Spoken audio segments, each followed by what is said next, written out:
I really have not grown up going to church. When I was young, my dad would take us to church sometimes around the holidays or if we were with family. His family was regular attenders, and I assume that he was too when he was young. But when we moved up here, we just didn't go that much. And when I was a young teenager, I did try out a bunch of different churches. And then when I was about 15, I got into drugs and alcohol pretty heavily. And that church stuff was a thing of the past. I ended up becoming addicted to meth later on in life, and I used meth for 7 years, and a lot of other drugs, pretty much anything that I came in contact with, and I drank very heavily. But then God changed my life. He took me on a bike ride. And I say that he took me on a bike ride because I really believe that it was his idea, although at the time I thought it was my idea. What happened was, back in 2008, the gas prices had skyrocketed, and I had this junky old truck that got really bad gas mileage, and I wanted to go to the lake every single day, Smith Lake specifically, and it was costing me like $20 a day just to go swimming, and my husband, who was my boyfriend back then, and I'll just call him Raymond from now on because it's hard for me to remember to call him my husband. We just got married after being boyfriend and girlfriend for 19 years. So Raymond, who's giving me a really bad time about spending $20 a day to just go swimming when I could have went to the lake 5 miles from home, but I really wanted to go to Smith Lake. So I got the idea that I would buy a bicycle and I would ride my bike to the lake, and then that would be free, and he couldn't give me a hard time about it. Not only would it be free, but I'd be getting healthy, and it'd be good for the environment. It was just like win, win, win all the way around. So I bought a bike at Walmart, and I rode it into town. I rode to the lake, rode around a little bit, and I rode home. And not going to fool you, riding a bike for the first time in my adult life, it was not easy, but I'm determined, and so I did it. And on my way home, I was thinking, I rode like 60 miles today. And so I'm adding that up in my head, like 60 miles times 7 days a week. Like, if I wasn't going home and I was just going, that's 420 miles. I'd be out of the state. And right that very first day, I got it in my mind that I'm going to ride this bike to California. And like I said, I thought it was my idea, but I realize now that God put that idea in my head. And I thought, well, I'll ride the bike all summer, and I'll work out all winter, and next summer, I'm riding to California. And I did not. I rode the bike that summer, but I was a couch potato all winter, and I didn't tell anybody that I wanted to ride to California because I didn't want to make a fool of myself when I didn't do it. So the next summer, I did start riding again, and I had rode one day over to my friend's house and rode around a little bit, and I rode back home, and when I got home, Raymond asked me how far I rode that day. And by then I had a little speedometer, odometer thing on my bike, and I told him I rode 70 miles, and he says, wow, you're getting pretty good, huh? And I still had it in my mind about this riding to California idea. I said, yeah, well, I'm thinking about going on a long bike ride. He says, how long? I said, really long. And Raymond says, bet you can't make it to California. Now, I never told him that I had any ideas on going to California, so I honestly believe, even though Raymond was not communicating with God the way I was at that time, I believe that God put that idea in his head to say that to me because God knew I needed that push, and God and Raymond both know that I can really hardly pass up a dare. And so I said, I will leave in 1 month, buddy. And I did it. With my little beach cruiser bike with my basket on the front, and I took off and to ride to California.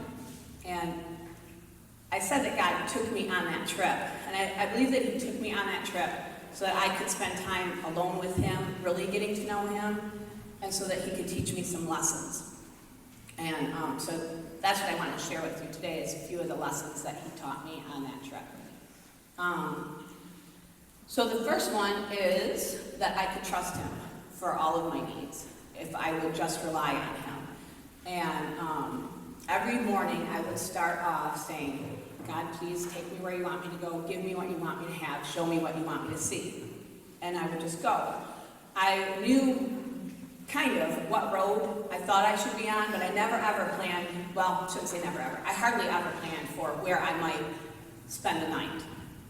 I just would go until I felt really tired, and then I would look for somebody or some place where I could say, hey, can I pitch my tent here? And I'll tell you, every single day I knew that I ended up right where God wanted me to be. Every single day. I brought my scrapbook and my journal, and it's in the back. If you want to look through it, you can.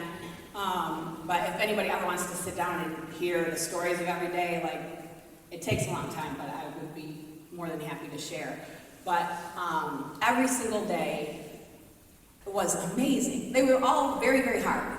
I'm not gonna lie, it was very hard. My butt hurt, my legs really hurt. Like, I would get really mad, I would scream and yell, but mostly, even during the screaming and yelling, mostly I was talking to God all day long, just me and God. And he did give me everything that I needed. Like laundry, I had 3 changes of clothes, and I would be wearing the third day's clothes, and I'm like, God, I really need to wash these clothes. And that night, always, someone would take me in and do my laundry. Like, I never used a laundromat, not once. Always someone took me in and did my laundry. Food, I had a little basket on the front of my bike with cold stuff, like I had sardines and crackers for dinner, and I had bagels and peanut butter and jelly for breakfast, and I had dried fruit and nuts. And I really like all that stuff, but after a few days, it gets kind of old, and I'd be saying, God, I really like a hot meal. But although Raymond had bet me $500 that I couldn't make it to California, he wasn't really prepared to give me a lot of money to go. So I didn't really tight with my money. So I didn't want to eat out or anything. But I swear to you, when I would be praying, God, I could really use a hot meal. That night, someone would feed me a hot meal. And there were just tons of examples how he answered my prayers, even some that I didn't even know I had. Like, almost every time it would start raining, right before that, I didn't even know the rain was coming, and I would see like a little park with a pavilion, and I would think, well, I might be able to take a break there, because who knows, later on down the road if I'll find a shelter. I'd be in there, and it would start pouring.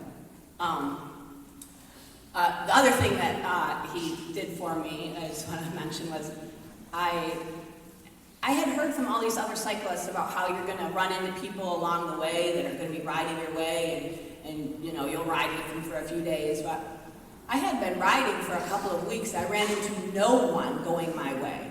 I saw a couple people going the other way, and they didn't want to stop and talk. They just kept going. And so I had been alone with God for a couple of weeks, and I was saying to God one morning, couldn't I just run into somebody going my way so I had somebody to talk to a little bit? And that afternoon, I ran into 3 guys with a dog that were going my way. And if you know me, you know that I'm like dog crazy, so that was pretty awesome. And we rode together for a few days, and our dog got to sleep in my tent. And then they did start to get on my nerves a little bit, because they didn't want to get up as early as I did and get started before it got hot, and they started arguing between themselves, and I was thinking, like, I need to get away from them. And that day, their path was to go this way, and I had this one place on the map I really wanted to see, and I had to go that way, so we parted ways. And I still stay in touch with all of them on Facebook, so that's cool. The next thing that God taught me was that only He can make my struggles easier. When I got to my first mountain pass, it was so hard, and I thought, this was a huge mistake. What was I thinking? Like, I'm a chubby girl on a granny bike. I don't even know what I'm doing out here. Like, I could not make it up the mountain. I could not ride the bike. I'm walking and I'm pushing it, and it's so hard to even push it. And it's like the elevation was getting to me, and it's getting kind of hard to breathe. And so I texted Raymond, and I said, I'm having a really hard time. I can't ride the bike. I can barely walk it. If you have any, and I said it's really hard to breathe. If you have any wonderful words of inspiration, please call me. Well, you know Raymond.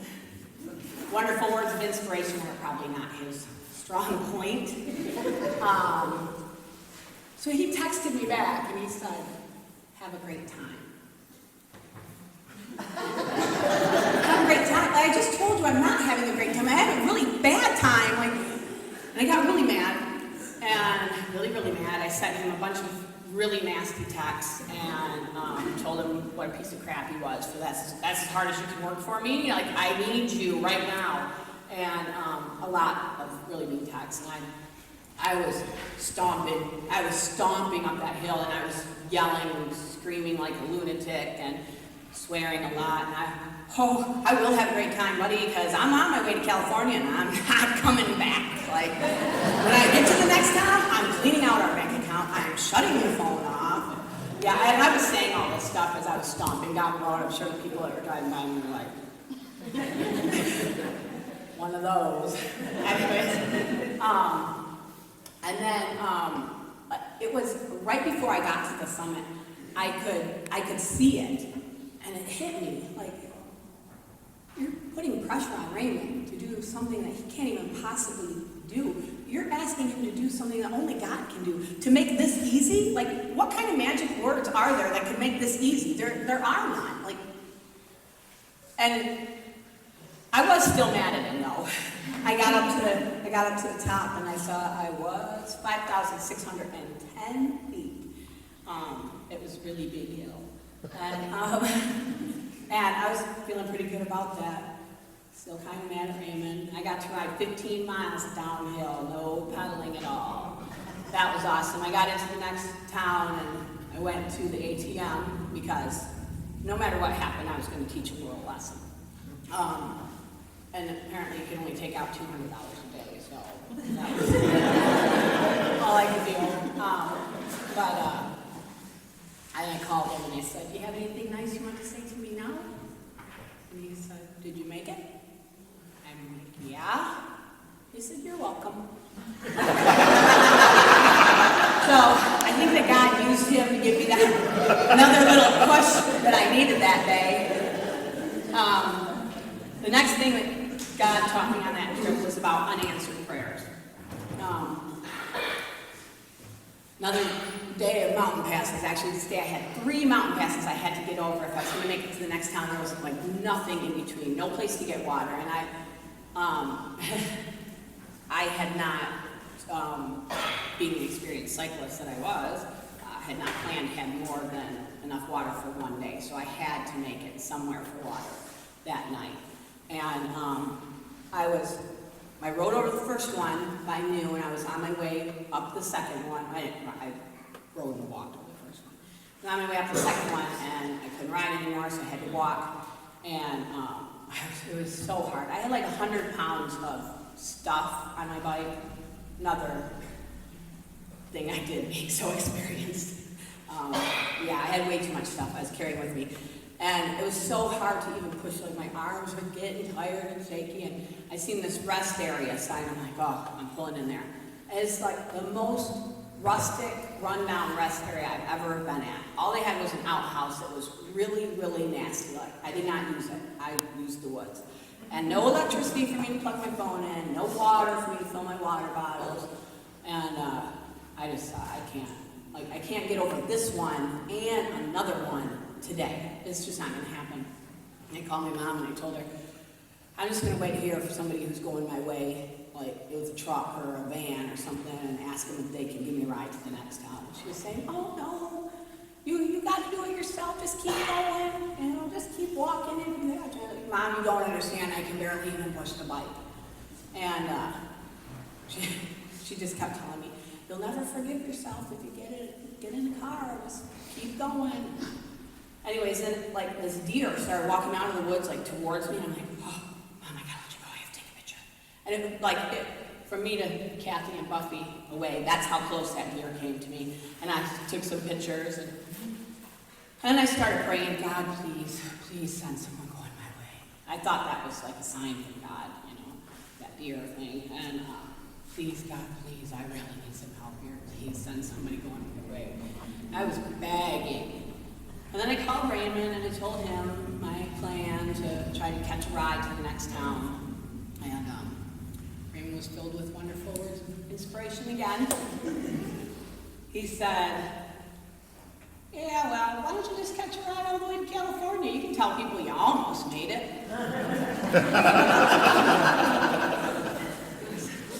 I said, you know what, I will walk the whole way if I have to. So I started off walking. And I walked over that mountain pass, and I was on the downhill. I got on the bike, and I rode. And the next mountain pass, it was a piece of cake. Not because I was getting stronger, but I must not have dropped down. I don't know. Anyways, it was not hard at all. And I'm over the third mountain pass, and I'm cruising down, and I'm feeling great. I'm going to make it to the next town. And this van had come past me and then whipped off the side of the road. And a guy got out, and he was in the back fiddling around. And I thought along the whole trip that God had put people in my path for some reason or another. So somebody came across, and I would talk to them, see what they were there for. So as I got close, I slowed down, stopped, and said hi. And he said hi. And he says, what you need? And I said, well, I don't know. What do you got? And he held out this drink, a canned Mexican coconut drink. And I didn't even really like coconut, but I was thirsty from not having water. And I sucked that down. And he was also from Mexico, or at least spoke like it. And he said, where you go on the bike? I said, California. On the bike? I said, yeah, came from Michigan. And he says, where you going, California? And I said, San Francisco. And he said, oh, very dangerous, a lot of gangs there. He says, you got pistole? I said, no. I would not do good with a gun. I might shoot myself, so I'm good. And he says, wait a minute. And he goes to the side door of his van. He starts moving stuff around in there, thinking, is he giving me a gun or something? And then he says, you get Eddie. I drive you to San Francisco. And I said, no, I can't. I have to ride the bike. And he says, I go to San Diego. I go right by there. I drive you. I said, no, I have to ride the bike. And he says, very dangerous. I drive you to San Francisco. And I said, I can't. I'm on a trip with God, and I have to ride the bike. So anyways, I felt like, here I am begging God. If that guy would have came when I was at the rest area, I would have got a ride to San Francisco, I think. But God waited to give me what I was begging for until I knew that I didn't really want it. I really wanted to ride the bike. And so he went on. And one more lesson. Not that there was only one more lesson he taught me, but one more that I'm going to share today.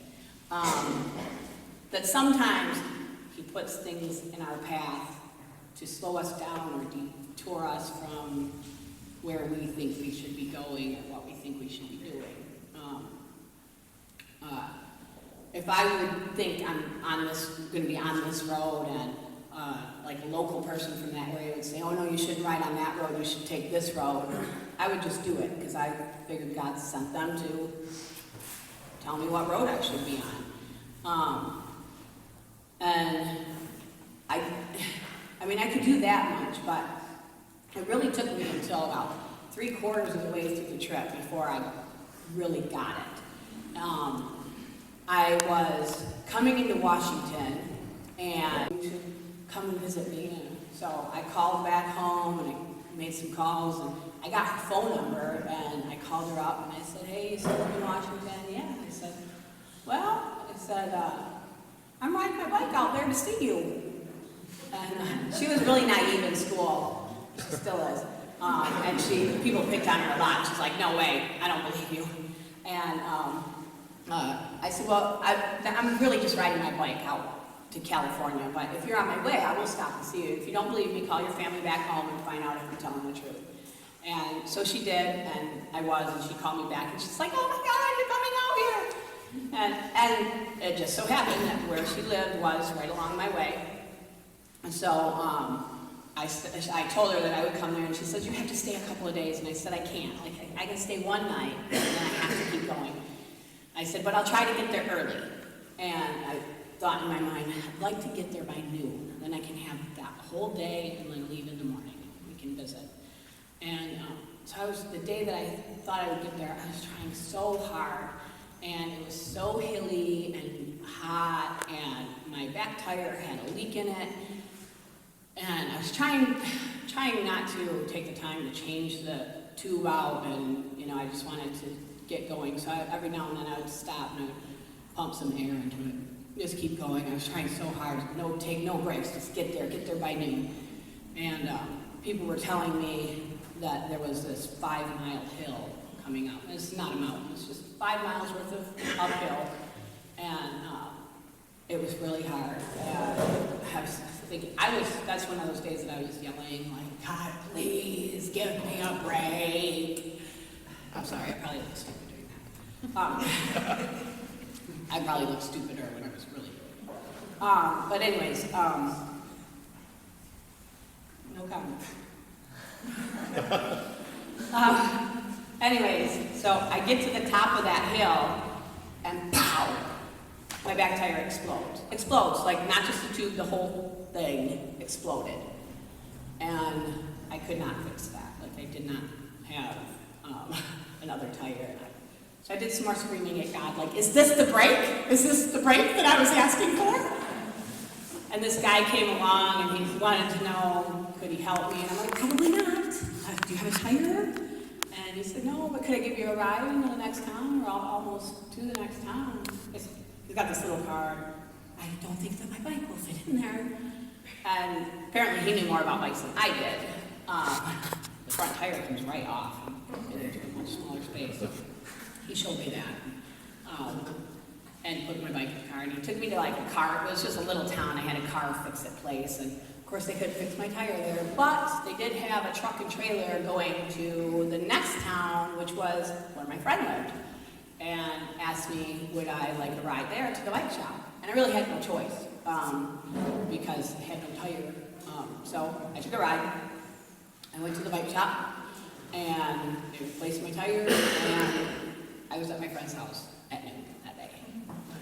So even though I thought that everything was going wrong, like everything was going exactly how it had to go to get me there on time. It's amazing. And then the day that I left her house, that's when I really learned that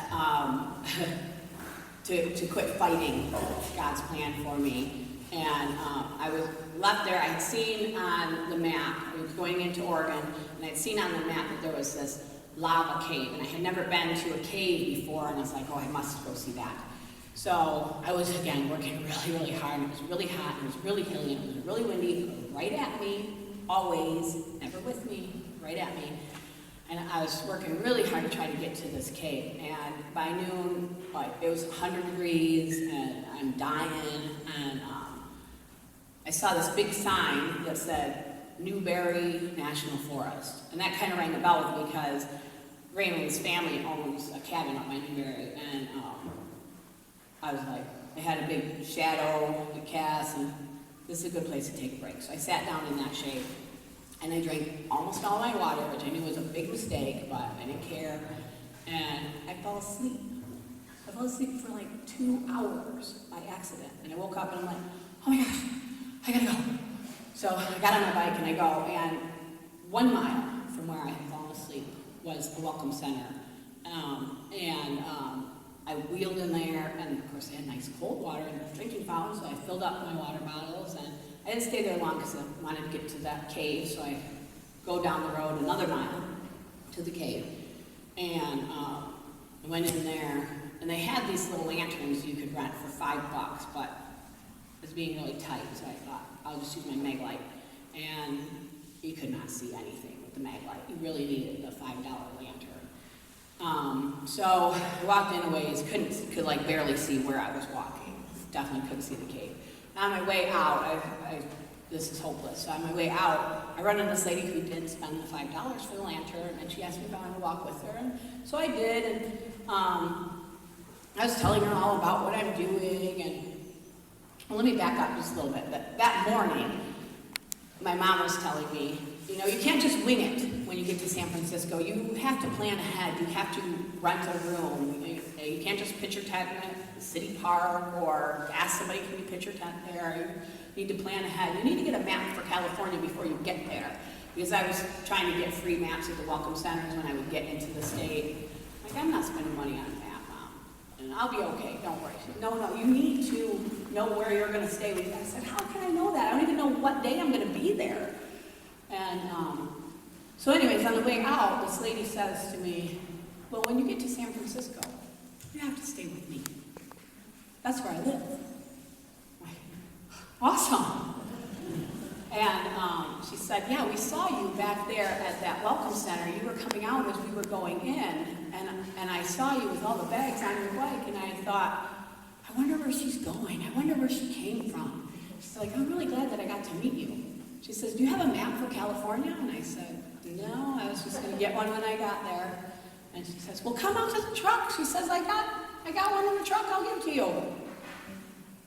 And so if I would have been able to fight everything that God was putting in my way, and if he wouldn't have made me take a little nap there, I would have totally missed that lady by a couple of hours. But he put me right where I needed to be, right at the right time.